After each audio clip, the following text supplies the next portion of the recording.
Hola, muy buenas. ¿Cómo están?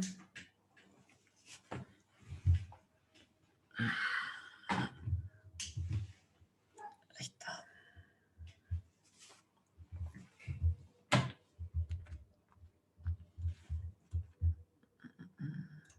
Qué bueno, Alberto. Les voy a subir el código que vamos a ver hoy día, más la base de datos, o sea, todo lo que vamos a ocupar hoy día. Lo que vamos a ver es, va a ser bars en forma reducida, ya que el profesor me comentó que ustedes estaban viendo bars estructurales, pero aún no habían visto lo que era eh, toda la identificación de Cholesky y todo lo que viene como por esa parte, la intuición. Entonces, nos vamos a detener en bars en forma reducida, va a ser una ayudantía cortita, sencilla, pero que les va a servir bastante para ir introduciéndonos en este ámbito. Luego la próxima probablemente ya veamos en una réplica del paper de Bloom, que ya es bar estructural con identificación de Cholesky, y luego vamos a ir viendo, por ejemplo, bars con bloques exógenos, en donde ponemos variables que no deberían afectar a las variables, por ejemplo, chilenas. Entonces todo eso lo vamos a ir viendo a medida que avanzamos en este sentido. Le voy a subir entonces el material.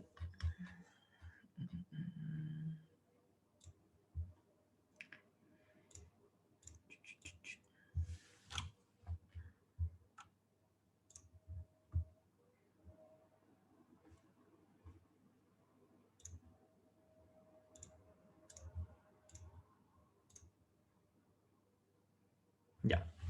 Ahí debería estar subida entonces la ayudantía de hoy día. Listo. Le voy a compartir pantalla.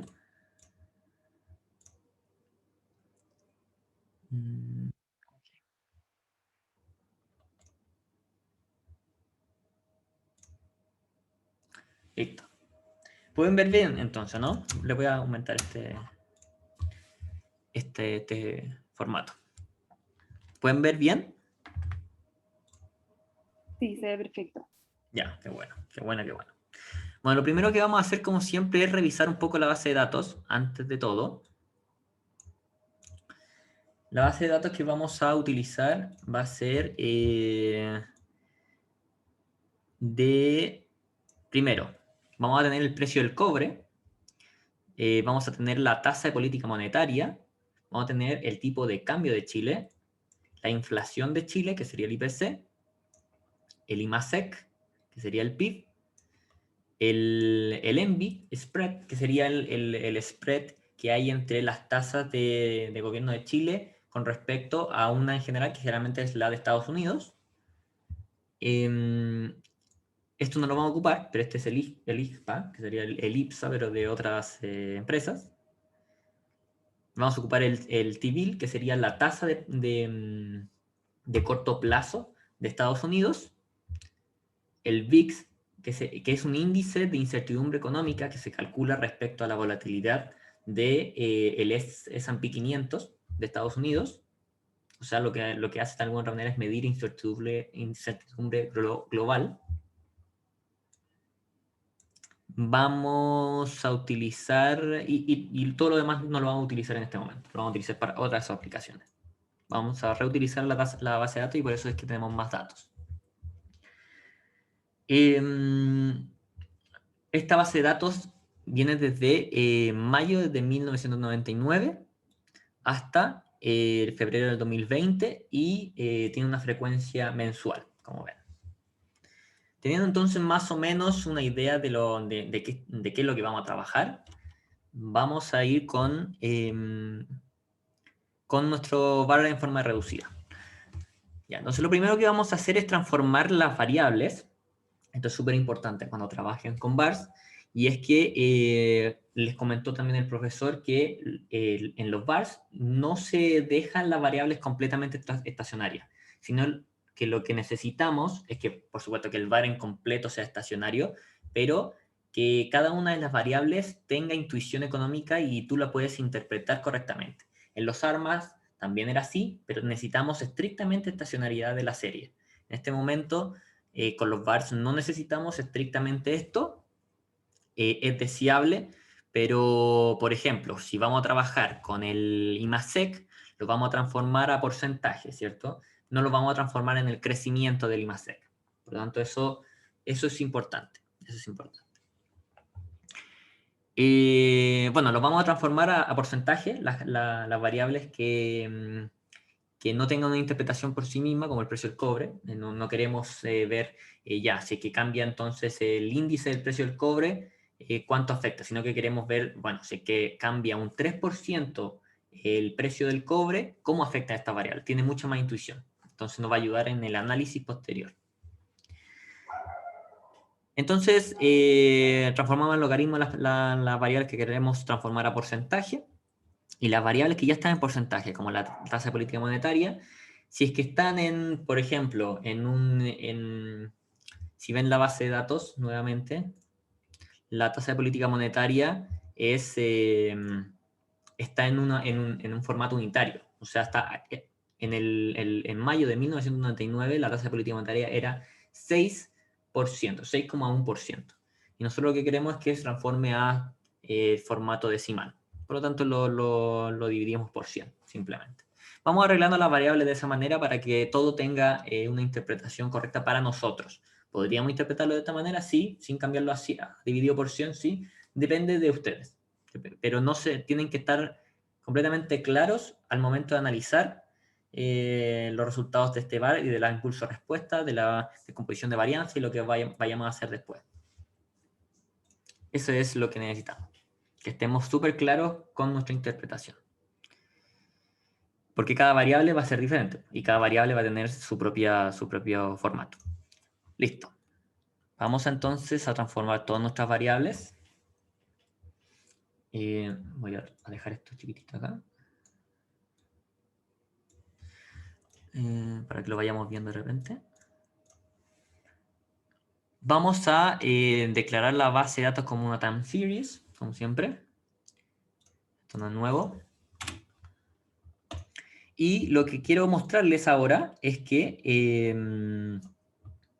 en este caso, como dijimos, en los VARs no es necesario que cada una de las series sea estacionaria. Eso es lo que quiero mostrarles ahora. Entonces, por ejemplo, vamos a correr todo esto.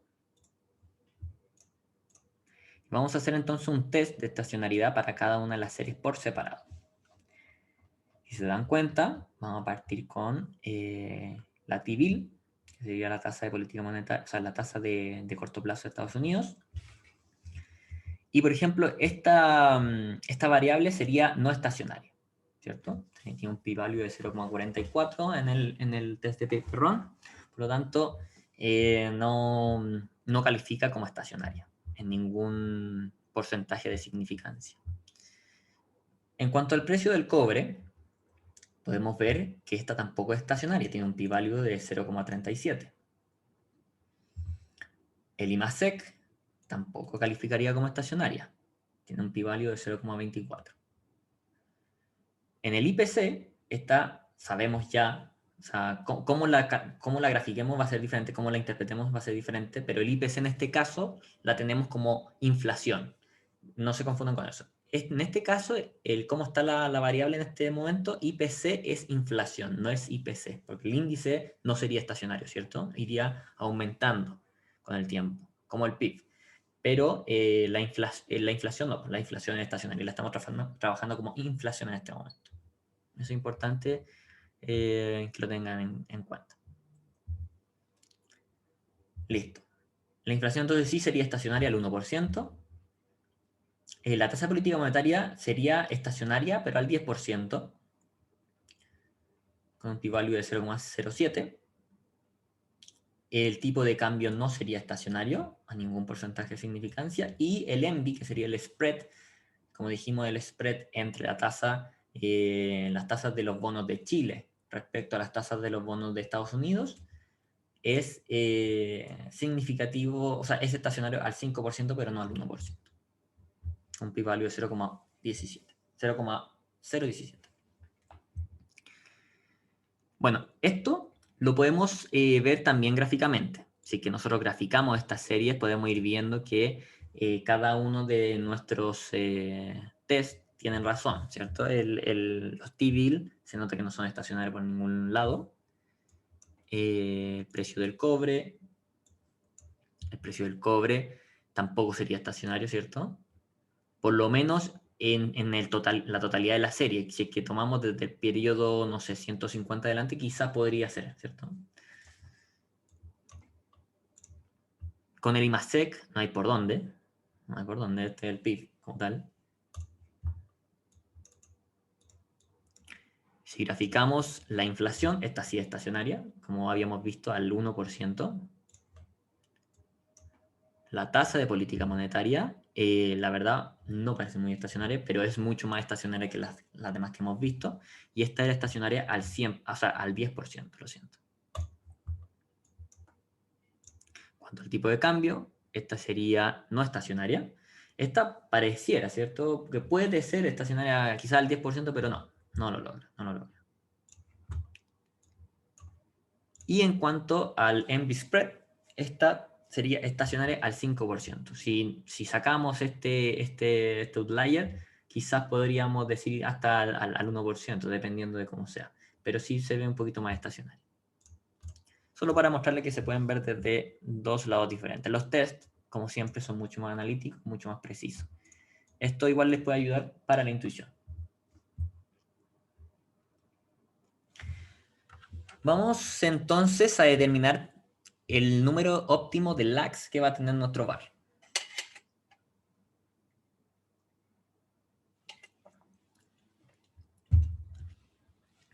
El número óptimo de bars, como ya lo saben, se hace a través de los criterios de información.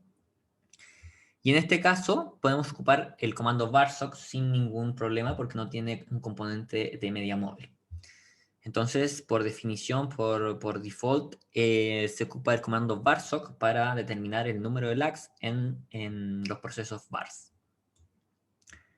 Este comando solamente te dice, te setea la cantidad de elementos que puede tener una matriz, simplemente eso. Quizás hasta no sea necesario en este momento. Listo. Vamos a ver entonces qué nos da este vars. Vamos a tirarlo de nuevo porque salió medio feo. Ahí sí. Como pueden ver, el número óptimo de lags, tanto para el criterio de información AIC y el SBIC, y este que sería un HQBIC, que es diferente, se parece más al AIC que al SBIC, este de al medio, pero la verdad es que nosotros solamente hemos visto teóricamente el AIC y el SBIC, así que solo fíjense en eso si es que quieren. Dan el mismo, ¿cierto? Dan el bar 2, por lo tanto no habría... igual hemos visto el Hanan Kun. Ah, qué bueno, qué bueno, qué bueno, perfecto. Entonces si han visto los tres, no hay problema, qué bueno. Como decíamos, sí, el SBIC tiene este pro en cuanto a parsimonia, que yo lo he visto harto en las tareas y ahí ya lo tienen como... Ahí dicen ya, parsimonia, SBIC. Algunas veces se puede preferir que el AIC, no hay problema, y yo también lo voy a poner bueno en las tareas también. Tienen que decir por qué, porque el SBIC, como habíamos dicho, claro, es más parsimonioso. Pero el AIC quizá tú no quieres hacer forecast, por ejemplo, y quieres ver solamente el ajuste al modelo y quieres tener el mejor ajuste al modelo. Y quizá también puede servir el AIC. Pero en la mayoría de los casos, de hecho, en la literatura mundial se ocupa el SBIC también, justamente por lo que ustedes también me dicen en las tareas, por la parsimonia. Pero, ojo, nunca basta decir que ya, por parsimonia elegimos SBIC, que lo he visto también en tareas. La idea es también decir por qué la parsimonia es buena. Una respuesta completa va a decir que ocupamos el SBIC porque favorece la parsimonia. ¿Pero qué es la parsimonia? La parsimonia significa preferir modelos chicos, pero ¿por qué no puede servir preferir modelos chicos? Porque estimamos menos parámetros.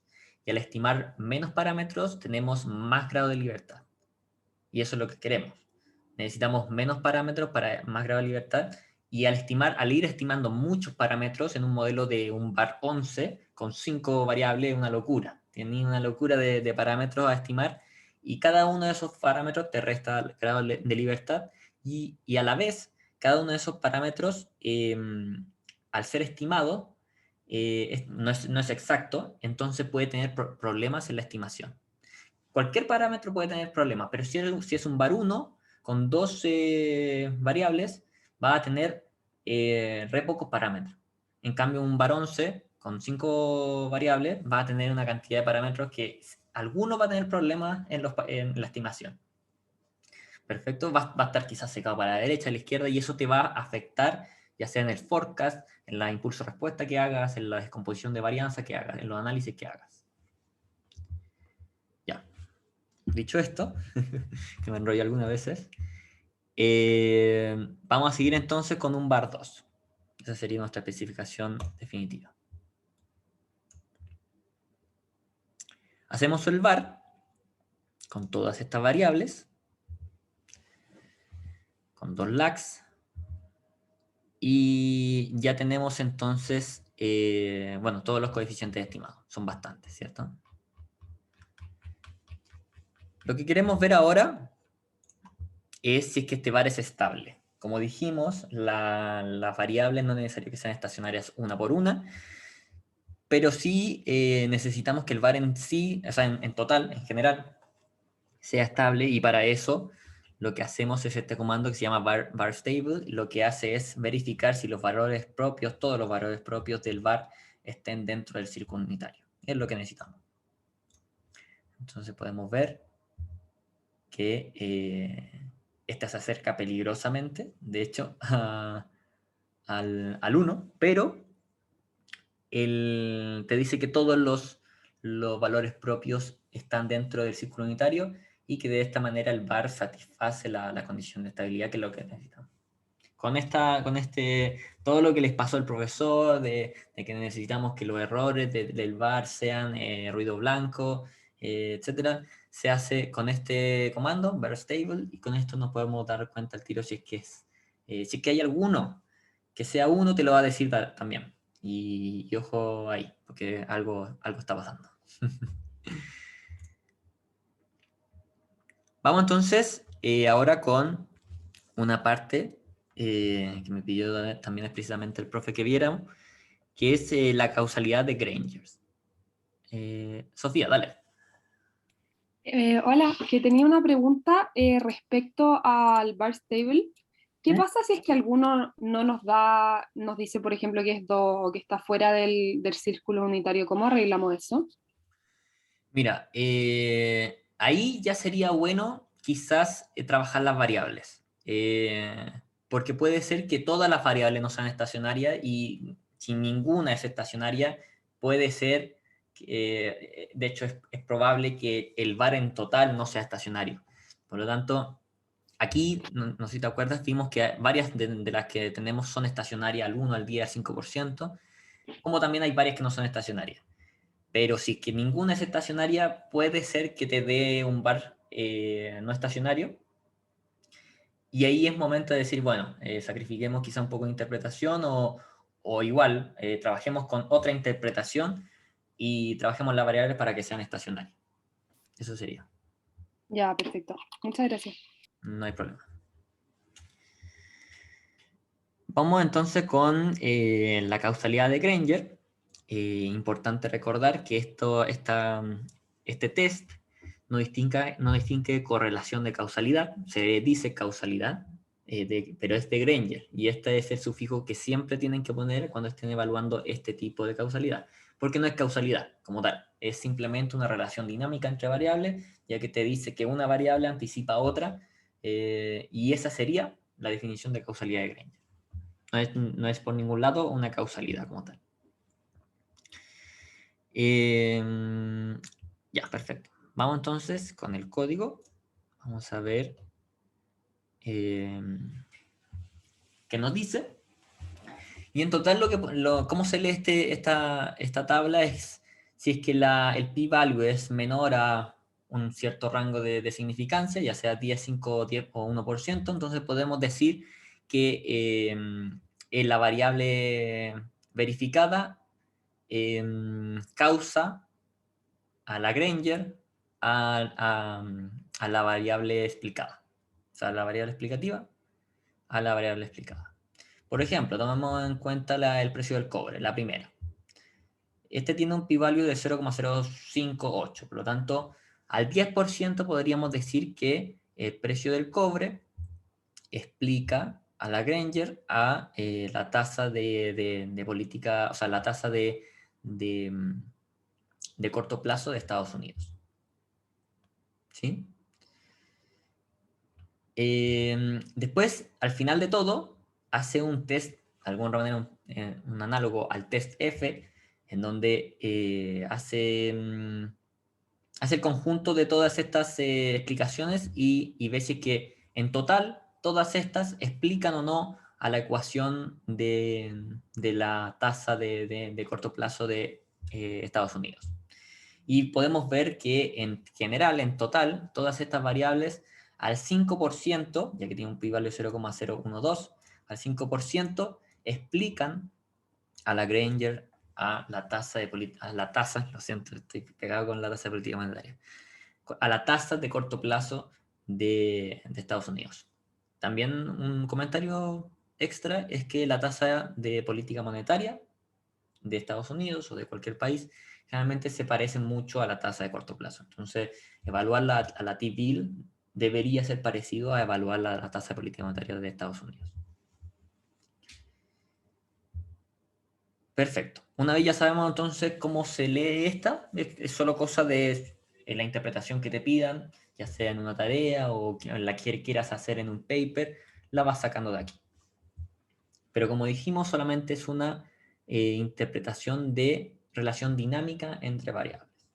O sea, cuando decimos que el precio del cobre explica a Lagrange los T-bills al 10%, queremos decir que el precio del cobre anticipa a la T-bill al 10%. Es simplemente lo que estamos diciendo.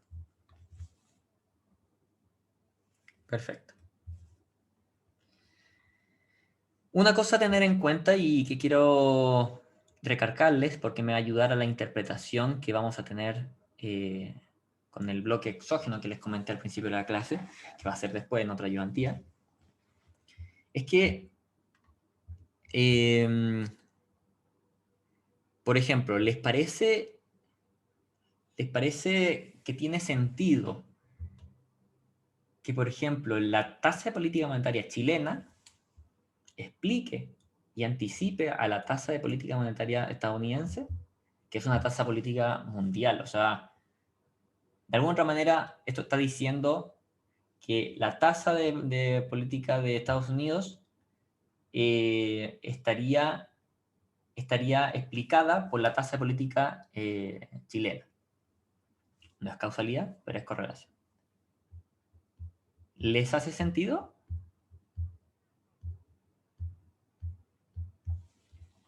Yo espera un poco.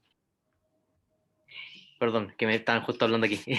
Yo por correlación diría que puede haber sentido, obviamente no por causalidad, ya lo hemos discutido y todo, pero por correlación a lo mejor, no sé, pues en Estados Unidos si es que prevén que existe una baja en el consumo a nivel mundial, a lo mejor eso va a tender a que haya una tasa de interés mayor. Y si a nivel mundial existe este tipo de reversión, no sé, pues imaginemos en el 2020 la cuarentena y la pandemia en general, eso también haría que en Chile sucediera lo mismo. De hecho, eso es lo que ha pasado. Entonces, en ese tipo de cosas, obviamente sí debería haber algún tipo de correlación, como lo que pasa mundialmente con lo que pasa en Chile. Exactamente. Perdón, no sé si va eso sí a tu pregunta. No, está perfecto, está perfecto. Completamente de acuerdo. Hay una correlación y es perfecto lo que dices. Debería haber correlación, ¿cierto?, entre las tasas de política monetaria del mundo, especialmente con las de Estados Unidos. O sea, si es que comparamos la nuestra con la de Indonesia, quizás no haya tanto y es normal. Pero si comparamos la de nosotros con la de Estados Unidos, se entiende porque hay un spillover entre lo que hacen Estados Unidos y lo que nos llega a nosotros. Estamos conectados como economía. Lo que no se explica tanto es que la tasa de política monetaria de nosotros se anticipe la de ellos. Eso es lo que hay que tener en cuenta en esto, porque esto explica correlación, pero para un sentido, ¿cierto? Correlación en cuanto a que una anticipa a la otra, porque es una relación dinámica. Entonces, lo que hace sentido completamente es que haya correlación, perfecto, pero lo que no hace sentido es que la tasa de política monetaria de Estados Unidos, o la T-bill, que es la tasa de corto plazo de Estados Unidos, sea anticipada por la tasa de política de nosotros. Y ahí es cuando nosotros decimos, quizá este VAR está agarrando, está estimando, está haciendo cosas como estadística puras, entonces está estimando coeficientes quizás significativos para la tasa de política monetaria, cuando no debería ser. En otro sentido, los coeficientes de nuestro VAR, vamos al T-bill, espero que esto no me fraude, no lo he visto, pero el coeficiente del T-bill, aquí está, porque bueno, esto nunca lo hagan, que es como improvisar en cuanto a datos. Los T-bill, lo que explica la tasa de política monetaria T-bill es significativo. Y de alguna otra manera esto nos está diciendo que el rezago de la tasa de política monetaria chilena está explicando la tasa de política monetaria estadounidense o la tasa de corto plazo estadounidense. Eso no lo queremos en nuestro VAR. La especificación está correcta porque está capturando esta correlación que hay entre estas dos variables. Pero nuestra especificación del VAR no debería permitir que la variable la variable chilena explique a la variable estadounidense. No sé si se entiende. Sí, Alexander, dale. Sí, o sea, entiendo lo que tú estás diciendo, pero ¿tiene que ver más que nada porque nosotros lo que queremos hacer es intuición económica o es por otra cosa? Exacto, es porque luego en los análisis finales, cuando hagamos impulso-respuesta o descomposición de varianza, ustedes han visto eso, ¿cierto? Sí, sí, Ya, ahora la última clase. ya. Por eso no lo vamos a ver directamente, pero cuando hagamos esas cosas, este resultado nos va a ir contaminando lo que podamos hacer de inferencia. Entonces lo que vamos a querer hacer en una especificación ideal es restringir cada uno de estos coeficientes, excepto el precio del cobre. El precio del cobre podría afectar la tasa de política monetaria de Estados Unidos, ¿cierto? Podría ser, o la tasa de corto plazo, porque son cosas mundiales. Pero que el IMASEC, que el IMASEC del periodo pasado explique la tasa de Estados Unidos, no lo queremos así. Entonces vamos a querer restringir, vamos a forzar que estos coeficientes sean ceros para todas las variables chilenas que quieran explicar la variable exógena de Estados Unidos. Igual que con el precio del cobre. Entonces eso es lo que vamos a hacer después. Pero quiero que tengan en mente eso para que tengan la intuición de que esto no está perfecto y no está... Esto es lo primero que podríamos hacer, pero es una forma naif, así como ingenua, de especificar un VAR con estas variables. Si sacamos la TIBI y el precio del cobre, sería un VAR bien especificado. Pero en este momento, las variables de Chile estarían explicando parte de las variables exógenas, lo que no queremos. Y como decimos, esto está bien empíricamente hablando, los datos hablan correctamente porque hay una correlación entre las tasas y está bien, pero no lo queremos especificado así, porque la interpretación como tú dices, Alexander, la interpretación económica se confunde. Estamos diciendo que el lag, la tasa de política monetaria, un periodo atrás y 2 periodos atrás está afectando la tasa de Estados Unidos. Eso simplemente les quería comentar. Y ¿alguno quedó con alguna duda de esto?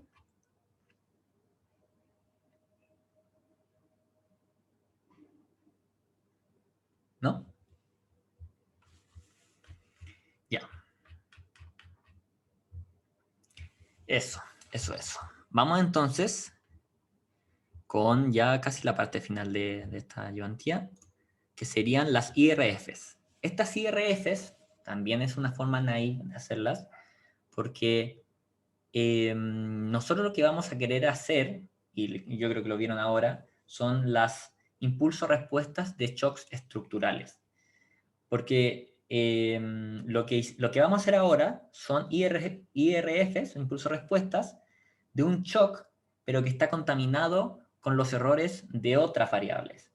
Lo que nosotros queremos hacer a fin de cuentas es extraer un shock puro de una variable sin las correlaciones con las otras variables. Vamos a tener este shock puro y lo vamos a pegar a las diferentes variables. Pero en este caso, como no han visto toda esta descomposición de Cholesky, toda esta cosa en detalle, o por lo menos no tan rápido, o sea, quizás lo vieron hoy día o algo así, lo vamos a dejar para la próxima clase, y en este momento vamos a hacer impulso-respuestas con shocks contaminados, de forma naive, y que igual nos puede dar una intuición.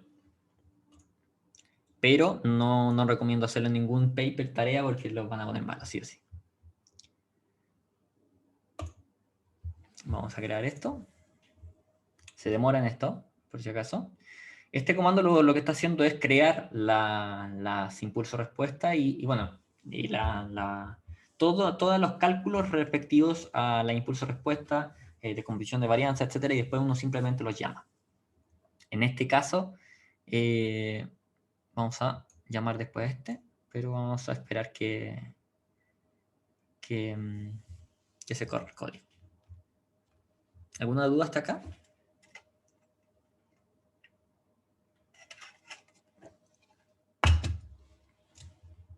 Sí, Antonio. Sí, ¿qué era FEVD? FEVD. La traducción es Forecast Error Variance Decomposition. Y es la decomposición de varianza que quizás vieron en clase. Sí. Sí, ok, gracias. Sí, no hay problema. Listo. Se corrió entonces ese código y vamos a graficarlas. Este código sirve para graficarlas. Vamos a graficar simplemente 3. La otra, la verdad, no nos interesa mucho, pero queremos ver la intuición que hay detrás de estas, por ejemplo. Le pegamos un shock positivo al precio del cobre. ¿Dónde está? No graficamos con respecto al cobre. Le pegamos un shock al precio del cobre de aproximadamente... A ver, ¿dónde está? A ver, grafiquémoslo. Para ver de cuánto es el precio del shock.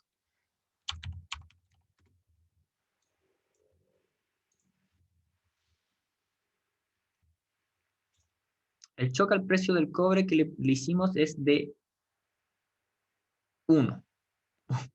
1. En nuestra... Esto es importante, ¿bien? Esto era súper importante que lo viéramos. Entonces, como están las variables, déjenme revisar para no equivocarme en la interpretación. Sí. Estamos dando un shock al precio del cobre de 100%, de 1. Eso sería, de 100%.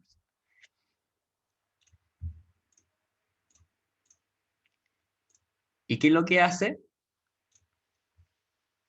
Genera, este shock genera entonces un aumento en el IMASEC. Un aumento en el precio del cobre aumenta el IMASEC de Chile. Tiene sentido, ¿cierto? Porque nosotros exportamos cobre, entonces al subir el precio del cobre somos más ricos. Aumenta el IMASEC en el orden de este persistente, hasta el periodo 20 que tenemos, aumenta en un 5% el PIB, no es menor, pero el aumento de precio tampoco es menor, es de 100%. Nunca va a subir el 100% del precio, bueno, puede ser, pero en un rato. Esto es un shock de un periodo, en un mes subió 100%. En cuanto a la inflación, también sube, ¿cierto? Sube, pero por muy poco, o sea, por un periodo corto, sube del orden a un 1,5% la inflación sube por el precio del cobre. O sea, también podríamos interpretar esto como que el cobre en cuanto al PIB está haciendo, o a la canasta del IPC como tal, la inflación, es un 1,5% de esta canasta. ¿Cierto? También podría ser esa interpretación. Y este aumento en la inflación se materializa un periodo adelante. Luego después baja a ser 0 nuevamente. Y lo último Este no sé por qué lo grafique, la verdad, el precio del cobre que disminuye la tasa de política, o sea, la tasa de interés de Estados Unidos, la verdad no importa mucho la intuición. Ellos probablemente sean compradores de cobre, por lo tanto sería al revés. Tasa de Estados Unidos baja. Claro, claro. Es como al final tendrían que estimular la economía. Y para estimularla tienen que bajar la tasa.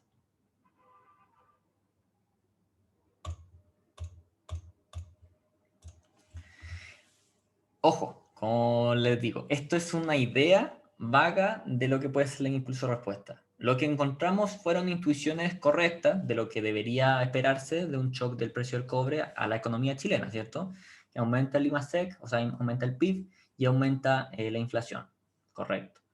Pero en cuanto al análisis económico, en cuanto a los porcentajes y la persistencia y el pic del shock, probablemente estemos muy sesgados porque estos shocks no son puros. Entonces estamos mezclando covarianza y correlaciones entre variables y no es un shock puro del precio del cobre. Estamos mezclando que ese shock del precio del cobre quizás está mezclado con un shock a la T-bill o un shock al IMASEC o lo que sea. Ojo. Entonces esto no nos va a servir realmente para una tarea o algo así. ¿De qué nos va a servir? Que el código simplemente cambia en una cosa, cambia ahí. Uno le pone la O de orthogonalize, algo así. Ortogonal IRF, ¿sí? Al ponerle la O, ya tenemos el comando que nos va a hacer el choque puro. Es súper fácil realmente hacerlo. Pero como no tenemos bien la teoría detrás, tampoco quiero enredarlos. Aquí simplemente puse unos summarize de cada una de las variables, por si acaso nos sirve también para la intuición de las impulsos-respuesta, porque por ejemplo vamos a ver que la media de nuestro precio del cobre es 0,7, entonces un aumento del 100% sería llegar a 1,4, por ejemplo. Cosas por el estilo. No puede servir, pero no es necesario.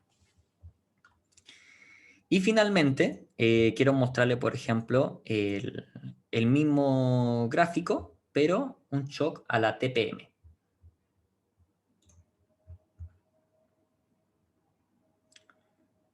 Lo primero que podemos ver entonces es que un aumento a la TPM, a la tasa de política monetaria chilena, disminuye el IMASEC.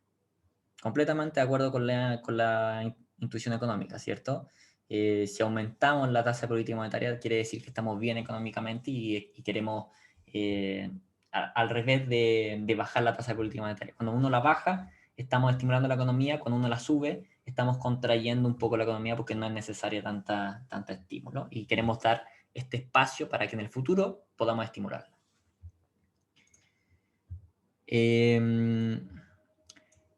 Perfecto, eso está bien entonces. Y lo que les quiero mostrar con estos dos gráficos respecto al precio del cobre y la T-bill es justamente lo que le había comentado de que nos está ensuciando esta causalidad de Granger que también vimos antes de que la tasa de política monetaria está aplicando al precio del cobre y está aplicando la tasa de Estados Unidos, y esto se nota en las impulso-respuestas de ambas variables.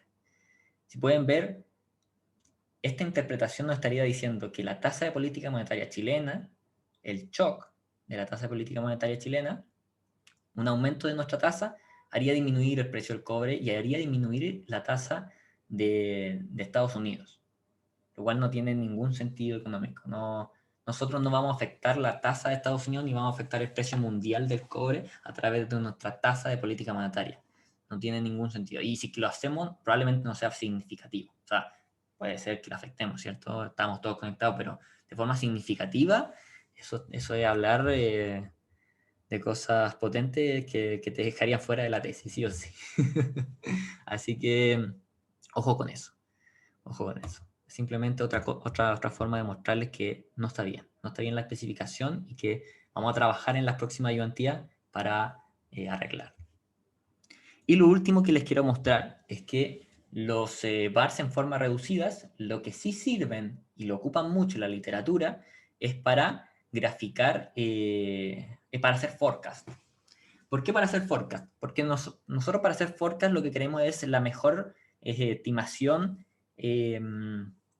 empírica de los datos. Nosotros no queremos tanta intuición de que esta variable explique otra y por qué lo hace, sino que agárrame todos los datos y explícame bien mi variable a estimar en el futuro. Eso es lo que queremos generalmente en los forecasts. Y, por ejemplo, en finanzas van a ver que, o sea, si alguno se va por el lado financiero, en finanzas buscan una cantidad de datos, hacen como un pool de datos enorme, masivo de datos, para encontrar si es que algunas variables explican otras y con esas se quedan y ya está. Es mucho eso en los portafolios parecidos a los APT, no sé si se acuerdan. Está el modelo KPM, que es teórico, también está el modelo APT, que busca cualquier dato que explique tu variable y listo. Bueno, eso se hace entonces en los forecasts y entonces nuestro VAR de forma reducida nos sirve bastante para hacer forecast y lo van a ver en la literatura. Entonces, en este caso no se puede ocupar predict. Yo lo intenté varias veces, busqué por todos lados, no se puede ocupar y se ocupa este comando que se llama forecast. Es mucho más fácil, en 2 líneas lo tienes listo. Es una post-estimación del comando var. Por lo tanto, lo que vamos a hacer es computar el forecast para todas las variables. Le vamos a poner un prefijo fc. Vamos a tener entonces un pool nuevamente de todas estas variables, del ATV, el precio del cobre, IMASEC, IPC, TPM, el tipo de cambio y el ENVI, pero con un prefijo que se va a llamar fc, que va a ser el forecast para 20 periodos adelante. Lo estimamos. Por ejemplo, si vemos nuestros datos, tenemos ahora todas estas variables que son fc de bill. Y estas empiezan desde el último dato. El último dato y de ahí parten. Y a método de ejemplo, lo que vamos a hacer es graficar el forecast de nuestra variable IPC 20 periodos adelante. Sería así. Este forecast es bastante ingenuo en cuanto a que las bandas de confianza son, si no me equivoco, o sea, deberían ser calculadas por Bootstrap, pero las estoy viendo muy rectas. No las estoy viendo como que se agranden a medida que aumente el periodo y eso probablemente quiere indicar que es bastante simple la forma de calcular las bandas de confianza, pero sirve para nuestro propósito principal, que es hacer el forecast de nuestra variable. Una vez hecho esto, se agranda mucho nuestro abanico de posibilidades para poder evaluar modelos. Nosotros podemos evaluar ahora modelos para hacer forecast tanto con VARs y con armas. Podemos ver, por ejemplo, hacer esta evaluación de forecast errors, tanto con lo que nos da el VAR, como con lo que nos da el arma, o con las diferentes especificaciones de ambas, y ver cuál nos da mejor. Quizá el VAR explica mejor, o quizá el arma explica mejor.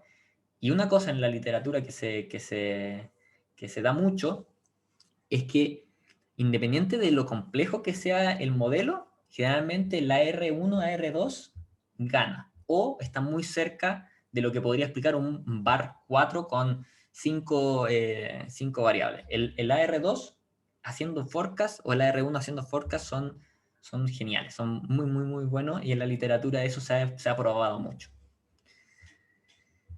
Eso sería por hoy, la verdad. Fue cortita la ayudantía, bueno, como siempre tiene que ser. Yo creo que ver códigos, como siempre he dicho, por bastante tiempo es una lata, así que yo creo que quedó bien. Y si tienen alguna duda, por favor, díganme al tiro. Y si no tienen dudas ahora, me pueden mandar mail. ¿Tienen alguna duda ahora?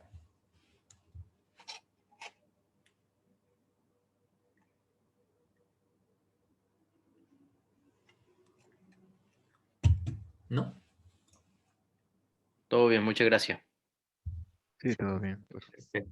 Qué bueno que les quedó claro. Cualquier cosa entonces me pueden mandar mails igual como siempre. Y mucha suerte en la tarea 3. Súbanla por Canvas. Yo le abrí un buzón de tarea y ahí la pueden subir. díganme, mándenme un mail, cualquier problema que tengan con ese buzón. Si no, me mandan la tarea por mail. Pero no es la idea. Háganlo por aquí, por aquí. Sí que se puede. Eso. Que tengan Vale, un buen muchas gracias. día. Y nada, cuídense, nos estamos viendo. Chao, gracias. Chao, cuídense. Chao, muchas gracias.